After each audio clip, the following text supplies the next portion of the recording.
Item ಯಾವುದೇ ಇರಲಿ try ಮಾಡಿ ಆಚಿ ಚಿಕನ್ ಮಸಾಲಾ. ರಾಜ್ಯ ಸರ್ಕಾರ ಹಾಗೂ ಎನ್ಸಿಇಆರ್ಟಿ ನಡುವಿನ ಪಠ್ಯಪುಸ್ತಕ ಸಮರ ಮತ್ತೊಂದು ವಿವಾದಕ್ಕೆ ಕಾರಣವಾಗಿದೆ. 6ನೇ ತರಗತಿಯ ಹೊಸ ಪಠ್ಯಪುಸ್ತಕದಲ್ಲಿ ಸಸ್ಯಾಹಾರವನ್ನೇ ವೈಭವೀಕರಿಸಲಾಗಿದ್ದು ಮೊಟ್ಟೆ ಮಾಂಸದ ಬಗ್ಗೆ ಉಲ್ಲೇಖವಿಲ್ಲ ಎನ್ನಲಾಗ್ತಿದೆ. ಅಷ್ಟೇ ಅಲ್ಲದೆ ಪಠ್ಯಪುಸ್ತಕಕ್ಕೆ ಕೃಷ್ಣ ಅಂತ ಹೆಸರಿಟ್ಟಿದ್ದಕ್ಕೆ ರಾಜ್ಯ ಸರ್ಕಾರ ಆಕ್ಷೇಪ ವ್ಯಕ್ತಪಡಿಸಿದೆ. ವಿವಾದದ ಬೆನ್ನಲ್ಲೇ ಸ್ಪಷ್ಟನೆ ನೀಡಿರೋ ಎನ್ಸಿಇಆರ್ಟಿ ಇದೆಲ್ಲ ಸುಳ್ಳು ಅಂತ ಹೇಳ್ತಿದೆ. ಎನ್ಸಿಇಆರ್ಟಿ 6ನೇ ತರಗತಿ ಕೃಷ್ಣ ಪಠ್ಯಪುಸ್ತಕ ವಿವಾದ. ಕನ್ನಡ ಪಠ್ಯಪುಸ್ತಕಕ್ಕೆ ಕೃಷ್ಣ ಹೆಸರಿಟ್ಟಿದ್ದಕ್ಕೆ ವಿರೋಧ.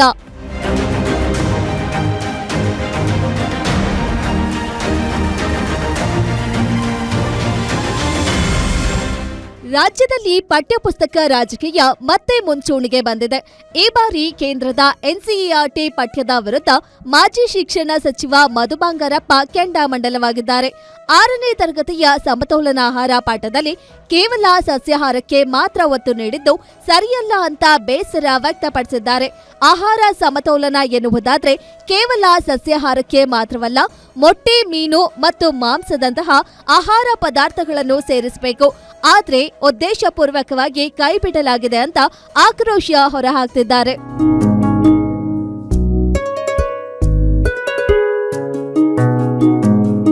ಇನ್ನು ಪಠ್ಯಪುಸ್ತಕಕ್ಕೆ ಕೃಷ್ಣ ಅಂತ ಹೆಸರಿಟ್ಟಿರೋದು ಸರಿಯಲ್ಲ. ನಮ್ಮ ಭಾಷೆ, ಸಾಹಿತ್ಯ ಅಥವಾ ಸಾಂಸ್ಕೃತಿಕ ಪರಂಪರೆಗೆ ಈ ಹೆಸರು ಪೂರಕವಾಗಿಲ್ಲ.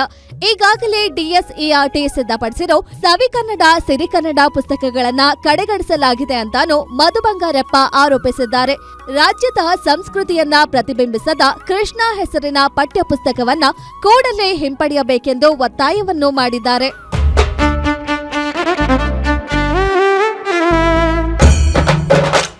ಒಂದ್ ಕಡೆ ರಾಜ್ಯದಿಂದ ವಿರೋಧ ಕೇಳಿ ಬರ್ತಿರೋ ಬೆನ್ನಲ್ಲೇ ಎನ್ಸಿಇಆರ್ಟಿ ಇದೀಗ ಸ್ಪಷ್ಟನೆ ನೀಡುವ ಕೆಲಸವನ್ನ ಮಾಡಿದೆ. ನಿಯಮಾವಳಿಗಳ ಪ್ರಕಾರವೇ ಪಠ್ಯಪುಸ್ತಕ ಹೊರತರಲಾಗಿದೆ. ಕೇವಲ ಸಸ್ಯಾಹಾರಕ್ಕೆ ಸಂಬಂಧಪಟ್ಟಿದ್ದನ್ನ ಮಾತ್ರ ಉಲ್ಲೇಖಿಸಿಲ್ಲ, ಬದಲಾಗಿ ಮಾಂಸಾಹಾರದ ಬಗ್ಗೆಯೂ ಉಲ್ಲೇಖಿಸಲಾಗಿದೆ ಅಂತ ಪ್ರಕಟಣೆಯಲ್ಲಿ ತಿಳಿಸಿದೆ. ಹಾಗೇನೆ ಕೃಷ್ಣ ಎನ್ನುವುದು ಒಂದು ನದಿಯ ಹೆಸರು. ಕರ್ನಾಟಕಕ್ಕೂ ಕೃಷ್ಣಾ ನದಿಗೂ ಸಂಬಂಧ ಇರೋದ್ರಿಂದಲೇ ಈ ಹೆಸರು ಇಡಲಾಗಿದ್ದು, ಬೇರೆ ಬೇರೆ ಭಾಷೆಯಲ್ಲಿ ಹೊರಬಂದಿರೋ ಪುಸ್ತಕಕ್ಕೆ ಆಯಾ ರಾಜ್ಯದಲ್ಲಿ ಪ್ರಸಿದ್ಧಿ ಪಡೆದ ನದಿಗಳ ಹೆಸರನ್ನ ಇಡಲಾಗಿದೆ ಅಂತ ಹೇಳಿದೆ.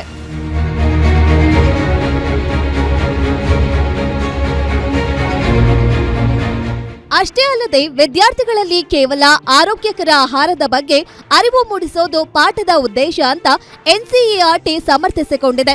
ಒಟ್ನಲ್ಲಿ ರಾಜ್ಯ ಮತ್ತು ಎನ್ಸಿಇಆರ್ಟಿ ನಡುವಿನ ಈ ಪಠ್ಯ ಸಮರ ಇದೀಗ ತಾಂತ್ರಿಕ ಮತ್ತು ಸಾಂಸ್ಕೃತಿಕ ತಿರುವು ಪಡೆದುಕೊಂಡಿದೆ.